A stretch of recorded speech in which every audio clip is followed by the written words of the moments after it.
seja muito bem-vindo ao nosso Talk 100. Esse é o nosso último episódio do ano de 2024 e a gente teve muitas entrevistas aqui, a gente conversou com alguns pastores da nossa casa e a gente sempre tentou fazer com que os temas que a gente falava no nosso podcast sempre foram os temas que a gente estava trabalhando enquanto igreja. Mas a nossa intenção para o próximo ano é fazer com que existam outros temas, trabalhando com finanças, trabalhando, enfim, vários outros temas. Então, a partir desse último podcast, a gente não vai trabalhar a série de mensagens da nossa igreja, mas a gente vai ter um título, né, que é Jesus e a Promessa. Então, hoje a gente está aqui com o pastor Felipe. Tudo bom, Felipe? E aí, tudo bem? Tudo bem, graças a Deus. Prazer estar aqui, obrigado pelo convite. Nada, Felipe. Felipe, a gente sempre olha para Jesus e sempre só tem um recorte dele, do seu nascimento. Mas quando a gente olha para toda a Bíblia, existem promessas que fizeram com que, né, o nascimento de Jesus fosse parte desse cumprimento. Então, Felipe, de maneira, né, geral mesmo assim, como isso se dá na palavra de Deus? Legal, acho que para mim esse é um dos temas mais legais que tem para se falar, porque a gente escuta muito, né, e não está errado, ao meu ver está certo, que Jesus ele é o centro da Bíblia, e é óbvio que Jesus é o centro da Bíblia. Só que se a gente for um pouco mais profundo, que eu acho que daí ia ser bem legal, Jesus ele é o centro da Bíblia, mas Jesus como promessa ele é o centro da Bíblia. Sim. Então, Jesus ele foi prometido desde Gênesis 3,15. Então, Gênesis 3,15 é um versículo que a gente chama de proto-evangelho, que é um pequeno evangelho sendo anunciado nesse versículo. Até é interessante, Felipe, que as pessoas acham que o evangelho é dito apenas a partir de Mateus, Marcos, Lucas e João. Mas quando você olha para a Bíblia, o evangelho ele foi dito já em Gênesis 3,15. É isso aí.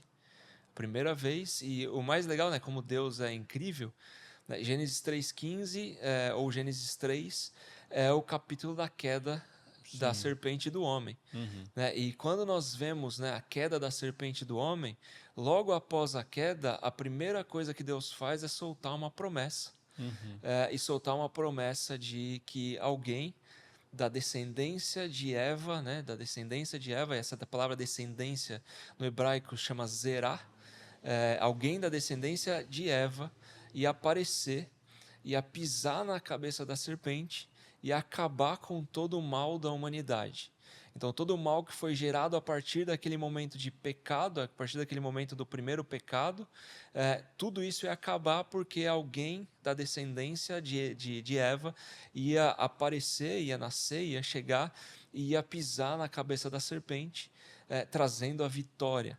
Então, ali começa, né, o evangelho, e em Gênesis 3,15 também é falado que, né, a descendência da serpente ia estar sempre em guerra contra a descendência de Eva, né, contra essa descendência que ia surgir a partir de Eva. E até a continuação ele fala, vai morder o calcanhar, não é? Mordeu o calcanhar, exatamente. Daí aí, né, o que nós chamamos de o prelúdio ou o anúncio de que Jesus, né, o Messias, ia morrer na cruz, e que Jesus, esse mesmo Jesus, né, que ia morrer na cruz, ele volta e ele pisa na cabeça da serpente. Então, Jesus ele é anunciado, né, eu acho que é o grande objetivo da nossa conversa hoje, é mostrar que Jesus ele não é, e nesse momento, né, nessa fase do ano, Jesus não é só um bebezinho fofo que a gente tem que comemorar.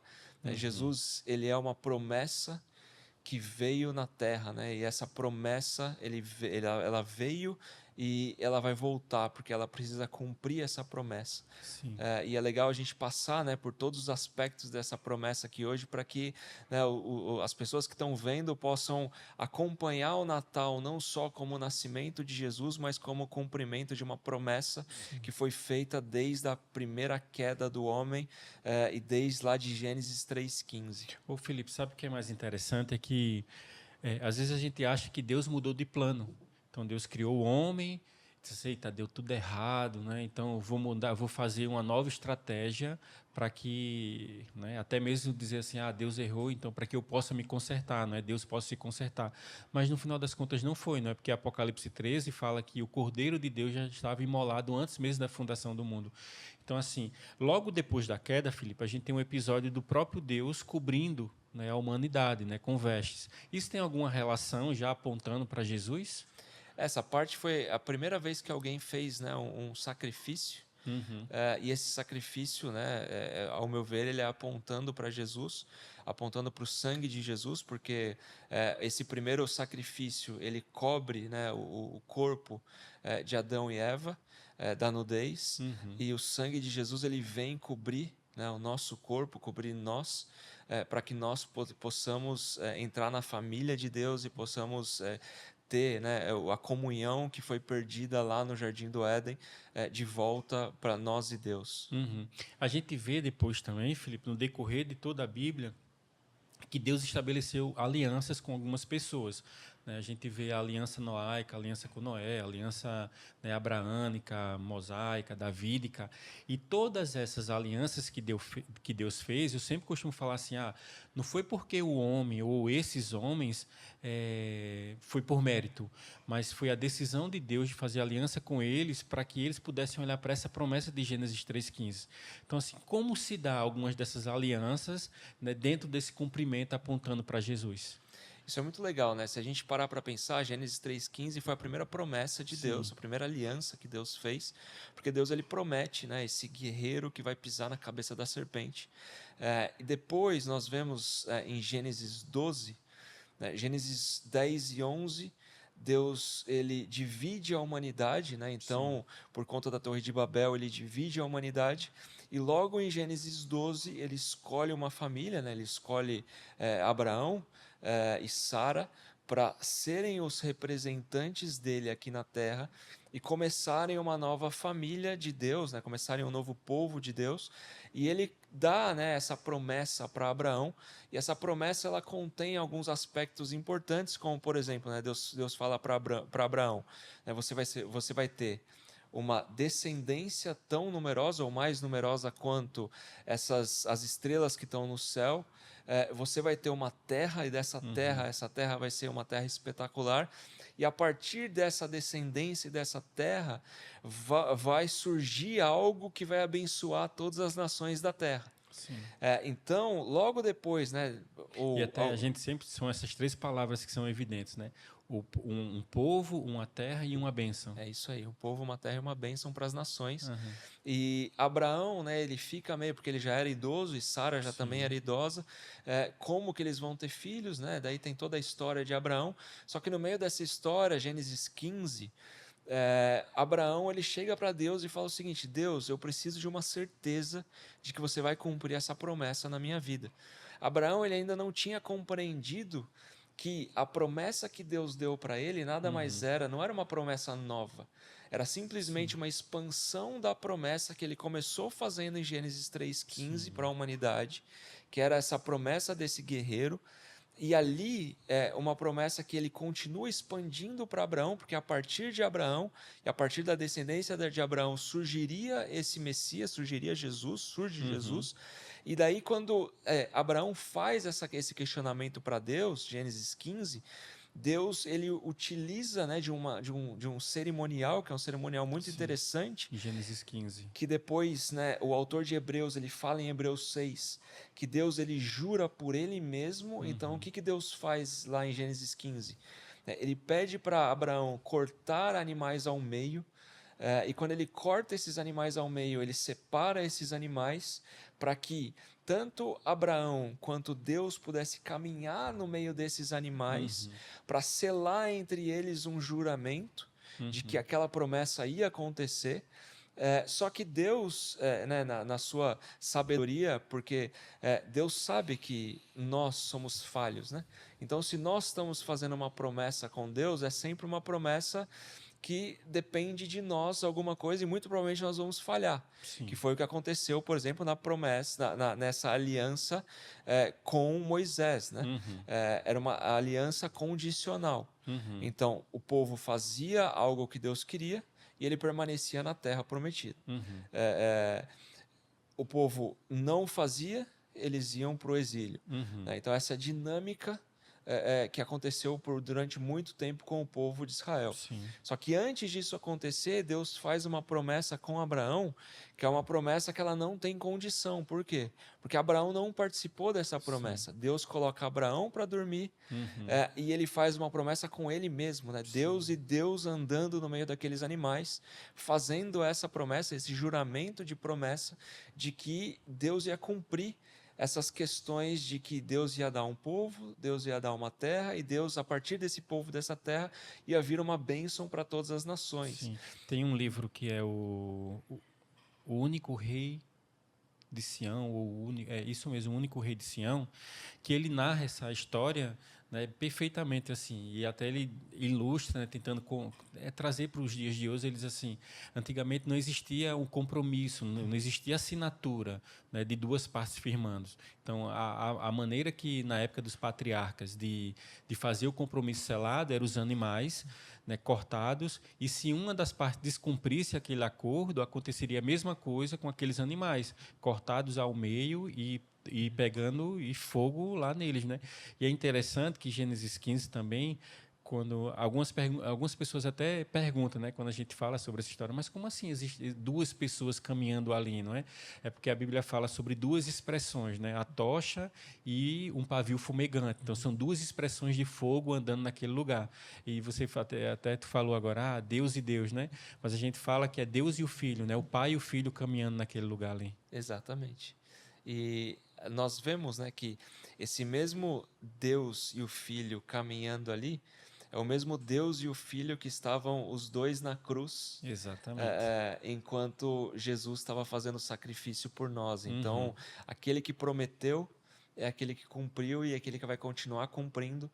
Por isso que o nascimento de Jesus, né, e daqui a pouco a gente fala sobre a aliança de Davi, que continua falando Sim. sobre esse prometido, mas Jesus, ele é muito mais, né, do que só o nascimento, do que só a vida, e aqui eu não estou minimizando o nascimento, nem a Claro. vida, nem Até a morte. porque ele precisava nascer. Exatamente. Isso é um fato. Mas Jesus, ele é o centro de tudo, né? Ele é a promessa, e essa promessa é uma promessa que Deus fez com ele mesmo, como você disse, ele precisa cumprir. Sim. Então, Deus leva essa promessa até hoje, né? E ele vai continuar cumprindo essa promessa até o fim. Por isso que nós já temos a certeza de que nós somos um povo de sacerdotes que vão habitar na presença de Deus eternamente, porque essa vitória já está garantida. Né? Exatamente. E é interessante que todos os autores do Novo Testamento, eles sempre, de uma maneira, nas entrelinhas, né, não especificamente ressaltando Gênesis 3,15, mas todos eles caminham sobre essa mesma narrativa, né? Tem alguns teólogos, né, algumas pessoas que, quando pedem para você olhar para a palavra de Deus, sempre sobre essa perspectiva da criação, da queda, da restauração e da consumação de todas as coisas. Então, quando a gente olha o plano de Deus, né, a vontade de Deus, que é uma das coisas, Felipe, que mais me angustia quando você vai conversar com algum jovem, né? Qual é a vontade de Deus para a minha vida? Eu disse, a vontade de Deus para a sua vida é você crer em Jesus. Crê em Jesus que o negócio... Glorificar o nome dele. Exatamente. E quando a gente olha para Paulo, ele fala assim, todas as coisas convergem na pessoa de Cristo, não é? Então, é muito massa. É isso aí. Falando nisso que você falou, por exemplo, no Novo Testamento, quando a gente pega, quando Pedro ele tá aprisionado, ele vai fazer a declaração dele de que eu sou inocente. E quando ele vai fazer essa declaração que ele é inocente, ele começa falando, eu estou aqui porque eu estou anunciando a promessa de Deus aos nossos patriarcas. Então ele não está nem falando do nome de Jesus, ele está lembrando da promessa que foi feita aos patriarcas. E os patriarcas que ele está falando é Abraão, é Davi, então...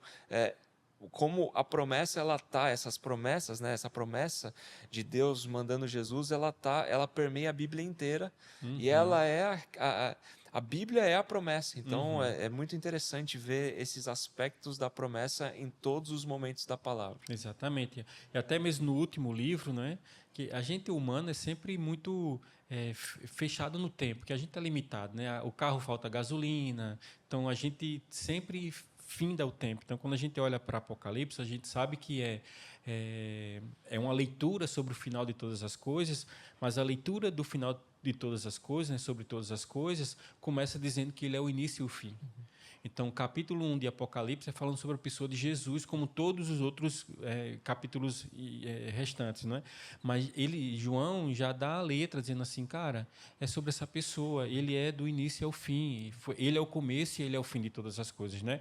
Então, a gente passou agora por Abraão, existe uma outra aliança, né? Que é tanto quanto importante a de Davi, que é a aliança mosaica, né? De Moisés. Então, como essa promessa, Felipe, a gente consegue perceber essa promessa dentro dessa aliança que Deus faz com Moisés e com o povo ali. Então, Deus, inclusive, quando ele vai fazer essa promessa, ele traz a presença dele, né, no Monte Sinai, ali demonstrando, porque o povo tinha ficado sem, né, a presença de Deus, porque quando Deus ele cria a terra, ele cria a terra em 6 dias, no 7º dia ele descansa a sua presença sobre a terra, significando que ele trouxe o seu reino, ele trouxe o seu trono aqui na terra, e o seu trono veio com toda a presença de Deus aqui na terra. Deus ele fica esse tempo todo sem a demonstração total da presença dele, ou sem grande parte da demonstração da presença dele, e daí quando eles vão fazer, né, Deus vai fazer essa aliança com Moisés, Deus ele fala para o povo, ó povo, Moisés e povo vão se limpar, ficam esses 3 dias, né, para que vocês estejam totalmente limpos para receber a minha presença, e o povo faz esse momento aí de santidade por 3 dias, e daí depois, quando chega ao fim desses 3 dias, vem a presença de Deus em cima do Monte Sinai, né? Então o povo ele vê de uma maneira totalmente assustadora aquela presença de Deus, e o povo ele acaba até dando alguns passos para trás, rejeitando essa coparticipação com Deus, porque o que Deus queria nada mais é do que um povo para ele, o povo inteiro tendo um contato com ele. O povo, por conta, a gente pode até imaginar, né, aquilo que Deus fez, a palavra ela mostra um pouco que Deus veio com fogo, trovão, relâmpago, com tremores e tudo mais. A gente não consegue de fato não compreender. Deve ser uma visão assim não. Tão animadora, né? Tanto que no Novo Testamento depois, eu não lembro qual autor que fala, mas fala que Moisés teve medo. Né? Então, não foi só o povo, Moisés teve medo também. Né? E essa presença de Deus vem de uma maneira tão poderosa, toma aquele lugar, as pessoas ficam com medo, rejeitam a Deus e falam, não, Deus, Moisés, nós não queremos ter contato com Deus, nós queremos ter contato com você. Então Deus ele acaba mudando de novo, né, a perspectiva, o foco de trabalhar de novo com Moisés, e não com o povo todo. Então ele faz essa promessa, e no meio dessa promessa, né, com Moisés, daí a promessa condicional, por quê? Porque o povo tinha que seguir, né? Se ele seguisse, ele estava lá na terra prometida, ele estava junto com Deus, estava com eles. Se eles não, de alguma maneira, se eles infringissem aquilo que Deus estava pedindo, Deus trazia, né, o julgamento dele através de exílio, através de perseguição, através de guerra. E nós vemos ao mesmo tempo, né, que tudo isso acontece, nós vemos Jesus, né, sendo introduzido ao povo através da tocha, né, que ia à frente deles, através da nuvem, que ia atrás deles, dando o refresco do sol, e também confundindo os inimigos. Nós vemos Jesus aparecendo, né, o Jesus com eles nesse momento. Nós vemos Jesus, né, sempre sendo trazido, mesmo que de uma forma sutil, em todos esses momentos do povo, entre Deus, Moisés, o povo, né, nós vemos essa dinâmica acontecendo com Jesus, Jesus sendo lembrado o tempo todo, Jesus sendo, muitas vezes até, sendo o nome dele não sendo trazido, né, Jesus, mas as características de Jesus aparecendo em várias falas que acontecem nesse período. Até quando Moisés está ali, não é? Que Deus tira a sandália, né? O momento ali da sarça. É interessante que quando ele passa, a Bíblia dá uma declaração para mim, que é sensacional, porque é sobre não só o caráter, mas a natureza do próprio Deus, né? Então, que é sobre a bondade, né? A bondade está passando sobre ali. Então, a gente poderia, lógico que eles são um e três, né? Mas eu, particularmente, eu acredito que é a pessoa de Jesus ali passando. Então, eu não sei se eu tenho essa visão tão errada, mas quando ele fala sobre essa bondade passando ali, né, eu interpreto como a própria pessoa de Jesus passando ali. Eu também interpreto assim. E até na nuvem e na chama de fogo, Sim. né, a palavra fala: o anjo do Senhor acompanhará. O Aham. anjo do Senhor, Uhum. até em letra maiúscula, se vocês abrirem Uhum. na palavra de Deus de vocês, esse o anjo do Senhor, esse aí é Jesus, né? É Sim. a presença de Jesus ali Sim. com eles o tempo todo. É interessante, Felipe, que nesse episódio específico, quando a gente olha para o fim, a gente sabe que há um casamento, né, da noiva com o noivo, né, a igreja e Cristo.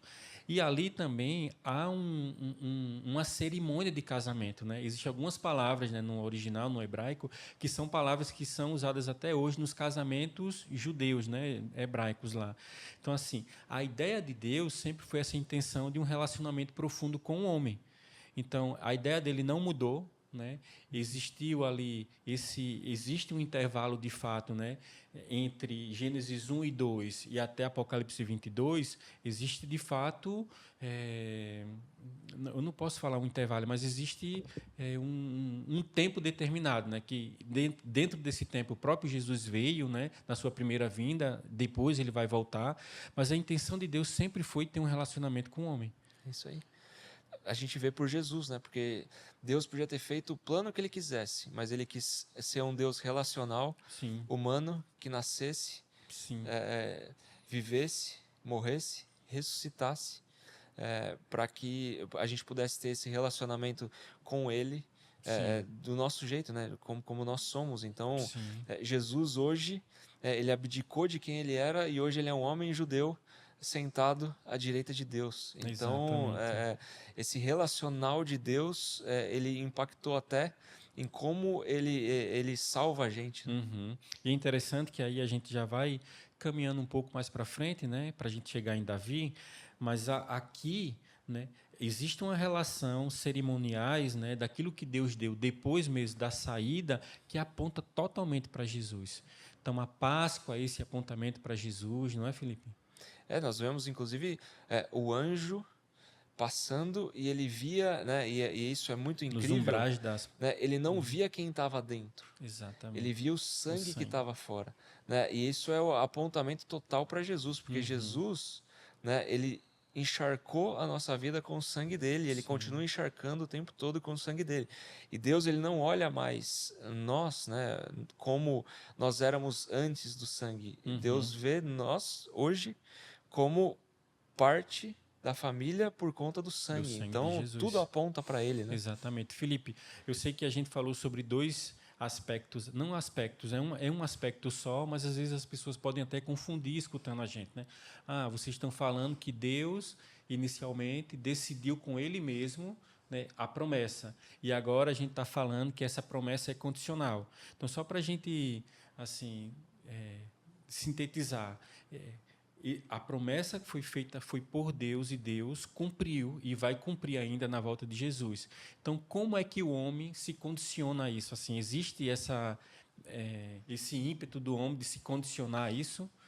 Então, a palavra de Deus, ela tem as promessas que são incondicionais e as promessas condicionais. Uhum. Por exemplo, a promessa incondicional é a que Deus deu para Adão e Eva, Gênesis 3,15, para Adão e Eva e para todos nós, falando que ele vai mandar Sim. uma semente que vai pisar na cabeça da serpente. Não tem condição nenhuma. Uma outra promessa, que é o que a gente falou, de Abraão.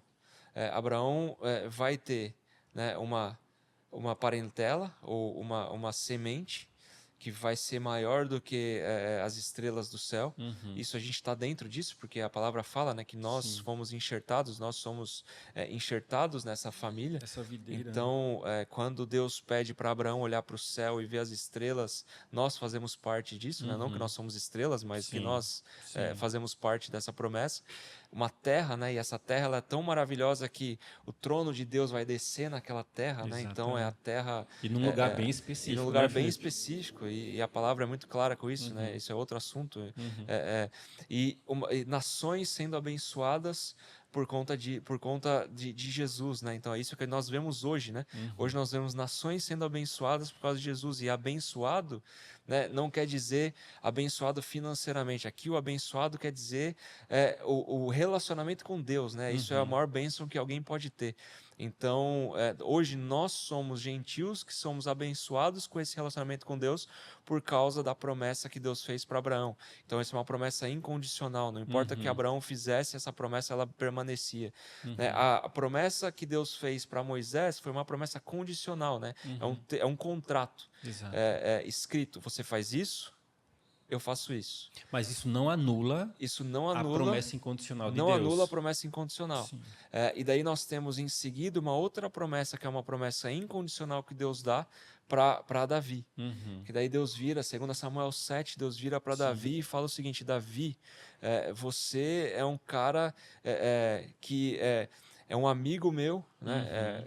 Deus chama Davi de amigo e fala, ó, Davi, você é meu amigo, você é muito mais do que simplesmente só alguém, você é meu amigo, e por você ser meu amigo, agora eu vou trazer você para essa minha promessa incondicional, que começa em Gênesis 3,15, depois vai em Gênesis 12 para Abraão, e depois ele fala, agora eu vou trazer para você para parte dessa promessa. E sempre fazendo lembrar de Gênesis 3,15. Sempre fazendo lembrar de Gênesis 3,15. Para que, é isso que você vai dar continuidade, Felipe, mas para que a gente entenda que essa promessa foi Deus que deu.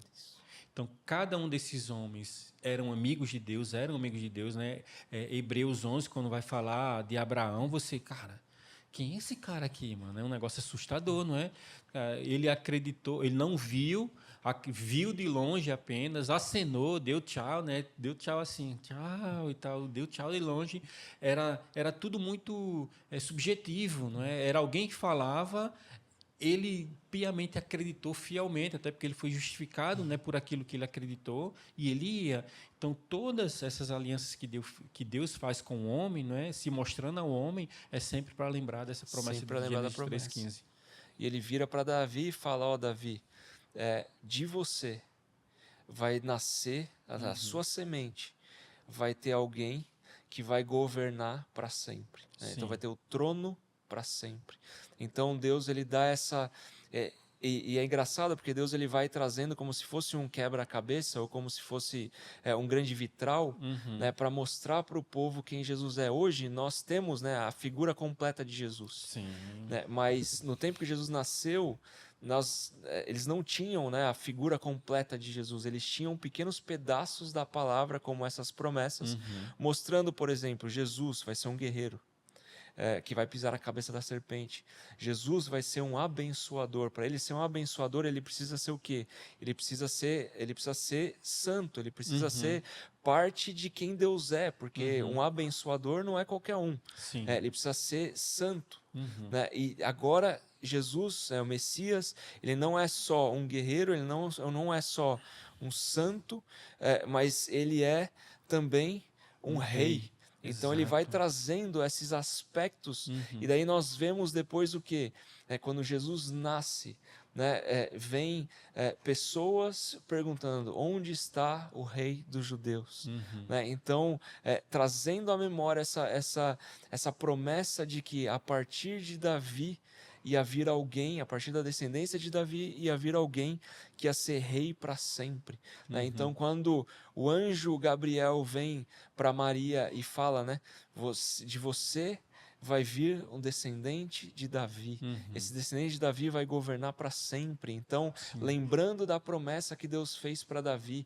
Então, tudo se volta para essa promessa, que é essa promessa que Deus dá para Adão e Eva, essa promessa que Deus dá para Abraão, essa promessa que Deus dá para Davi, que são promessas incondicionais, e para os relatos, né, ou para a expansão dessa promessa que Deus vai trazendo para todos os profetas. Né? Então, todos os profetas têm um vislumbre de quem Jesus é.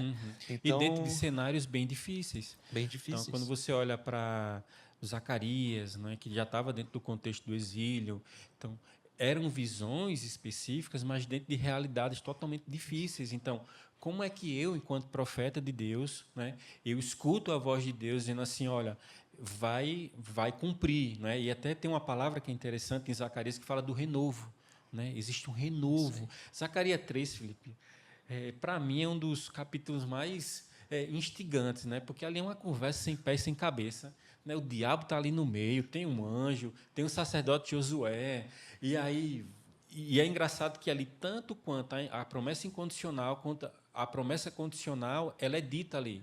Porque o anjo chega para Josué, para o sacerdote, e diz assim, cara, você precisa lavar suas vestes, porque o cara está te acusando aqui, então é preciso lavar as vestes. Né? E depois Zacarias vai discorrendo sobre aquilo ali.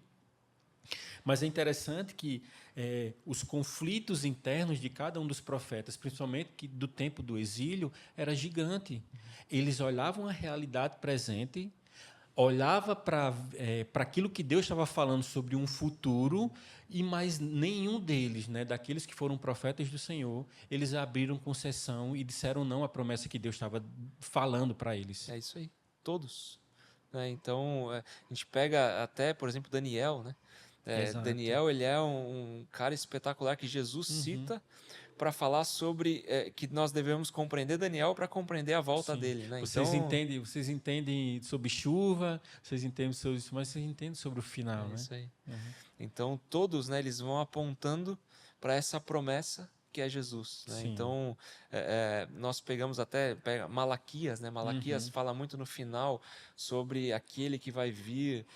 Então, assim, nós temos, né, Jesus, ele é descrito em todo o Antigo Testamento, né, para relembrar dessa promessa que Deus fez, essa promessa incondicional que é Jesus.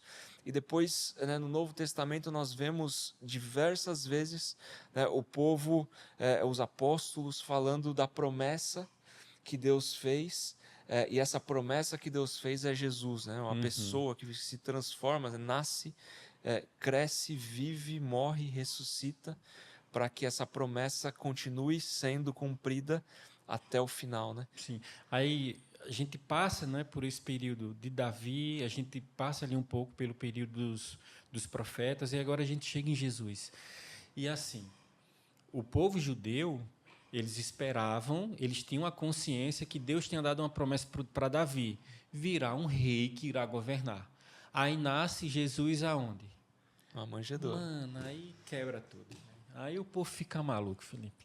Como é que a galera vai acreditar? Então, eu tenho uma consciência sobre porque, até mesmo antes da promessa de Davi, o povo pediu um rei de acordo com o padrão, né, do mundo. Então, eu quero um rei, porque eu acho que se a gente tiver um rei de acordo com o que cada um, né, tem, a gente vai vencer, a gente vai ser soberano, a gente vai voltar a ser aquela nação, né, que vencia todo mundo. Então, eles tinham essa consciência de um rei, e aí nasce Jesus, né, numa manjedoura. Não quer dizer que José e Maria eram pobres, porque há um contexto ali da festa, né, não tinha lugar, não tinha hospedagem, não tinha lugar para o nascimento de Jesus, né?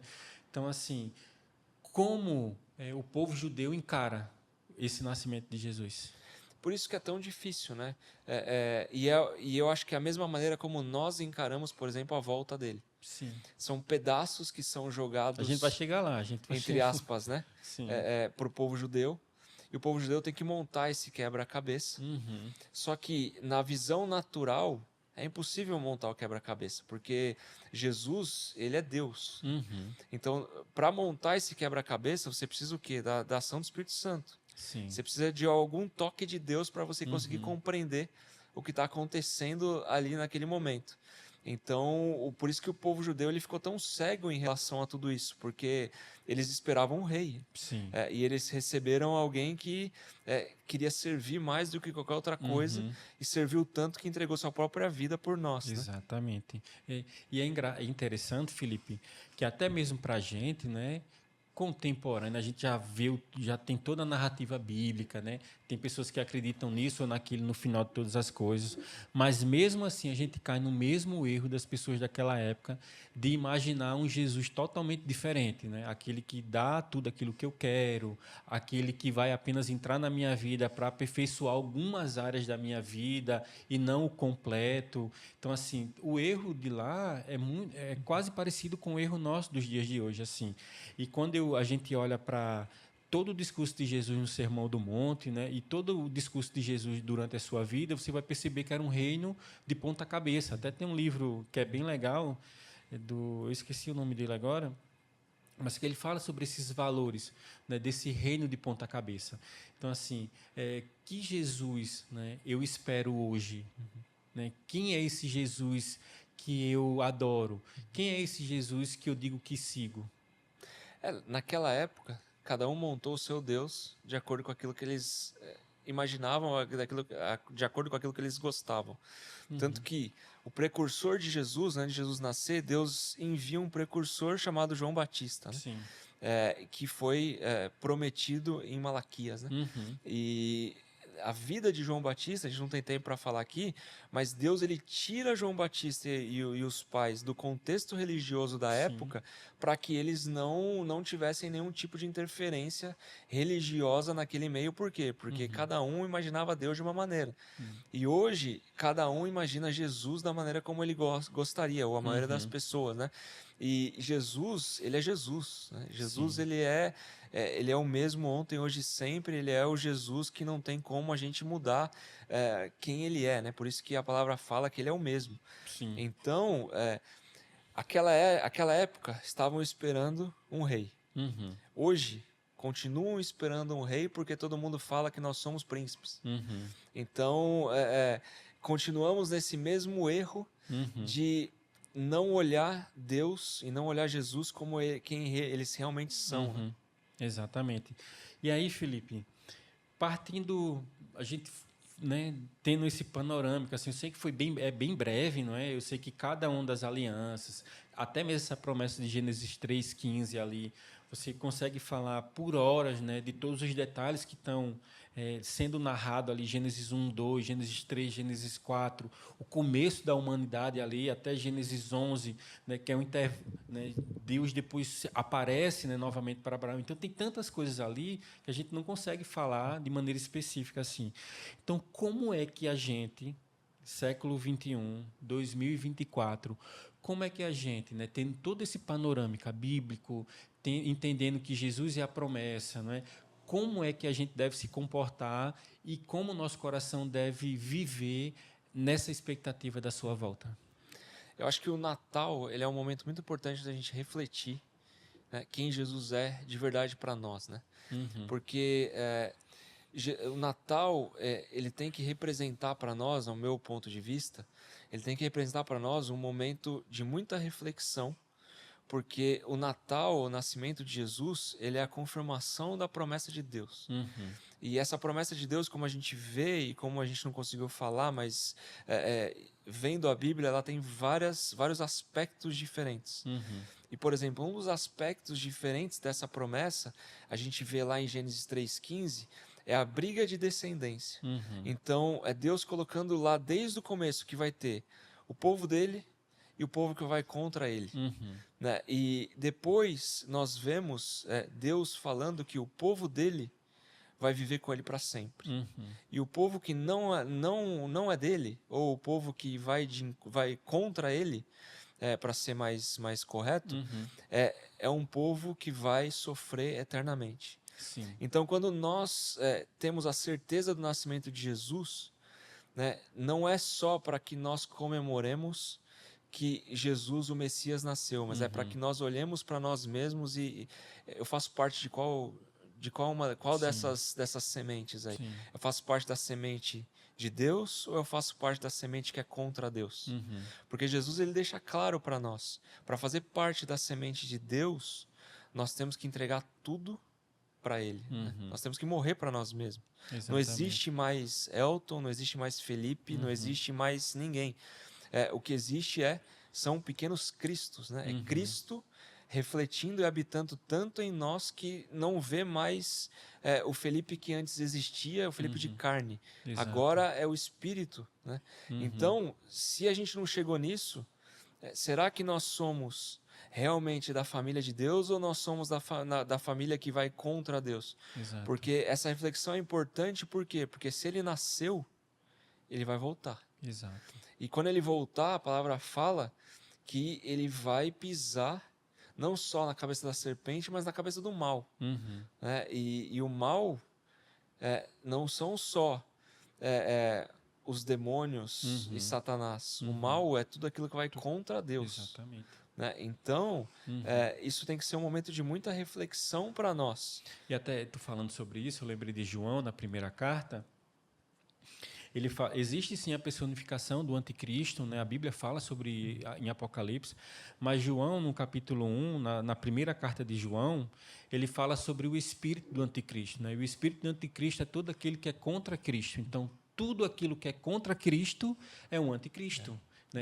O espírito que atua do anticristo. E a gente acha, né? Nós achamos que ir contra Cristo é negar Cristo. Só que ir contra Cristo é criar falsos cristos.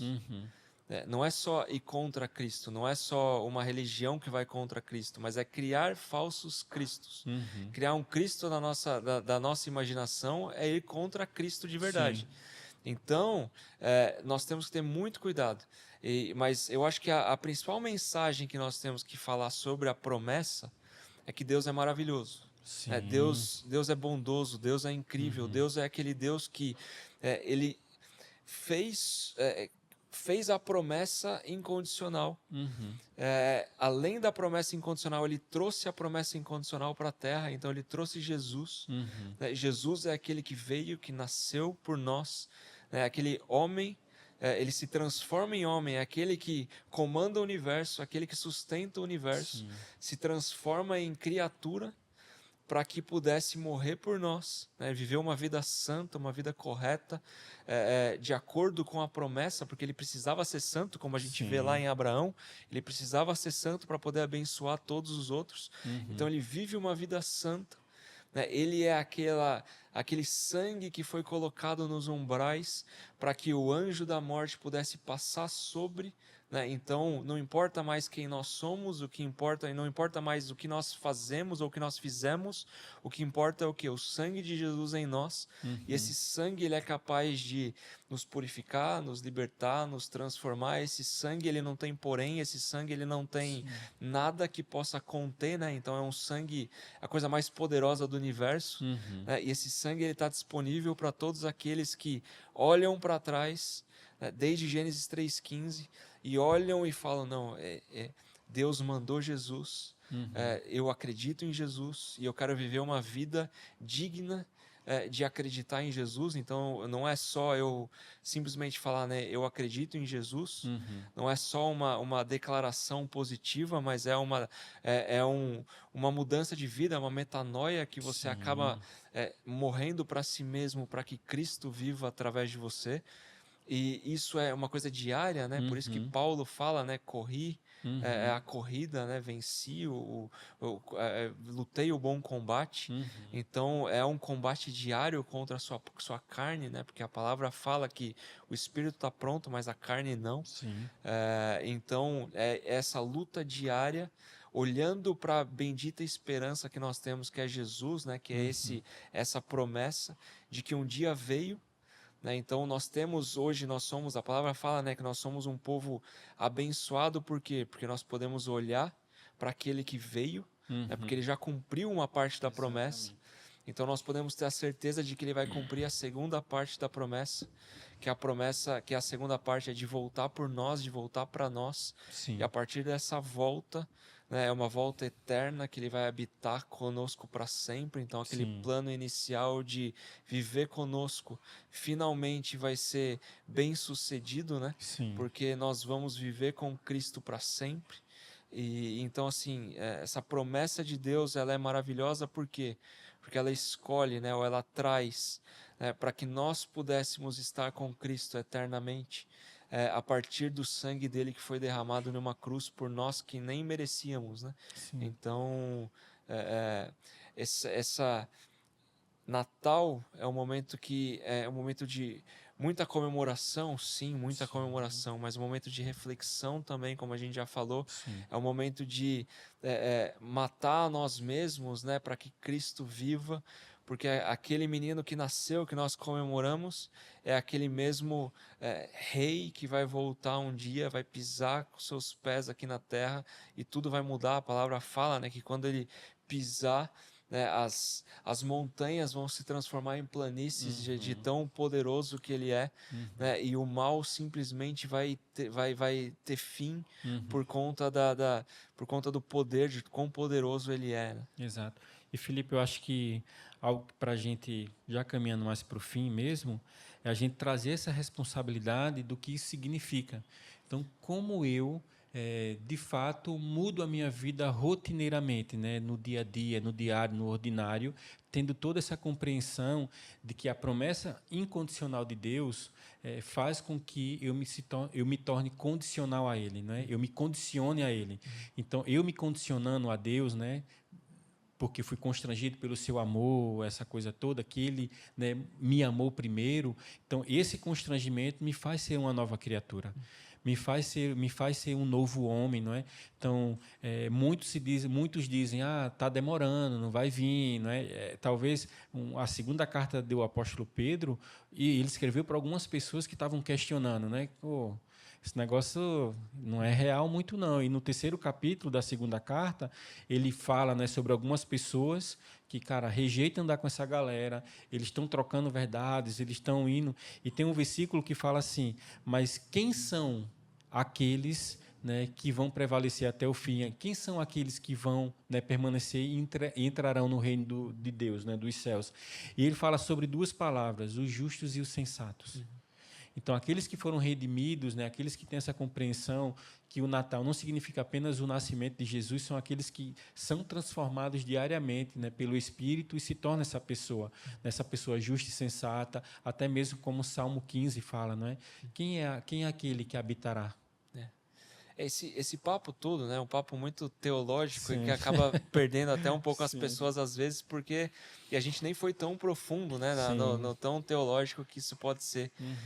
Mas eu acho que se a gente for ir para uma coisa prática, né, Jesus, quando ele nasce, a palavra fala, né, que tem um momento que tem os pastores de ovelha, que eles estão pastoreando as ovelhas quando Jesus nasce, e de repente aparece um anjo, conta para eles, né, que Jesus nasceu, e de repente, como eu costumo falar, né, os céus e a terra praticamente se fundiram lá, e os seres celestiais, a palavra fala, né, que anjos vieram coro, né, cantando sobre Jesus.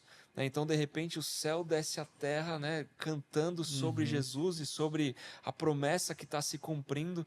Então, se nós formos, de uma maneira bem prática, né, olhar para o Natal, olhar para Jesus, olhar para o nascimento e para a volta de Jesus, eu acho que nós temos que ser como esses pastores que simplesmente passaram um período olhando esses anjos, esses seres celestiais glorificando a Jesus, e a primeira coisa que eles fizeram foi correr para ver, para conhecer e para estar perto dele. Né?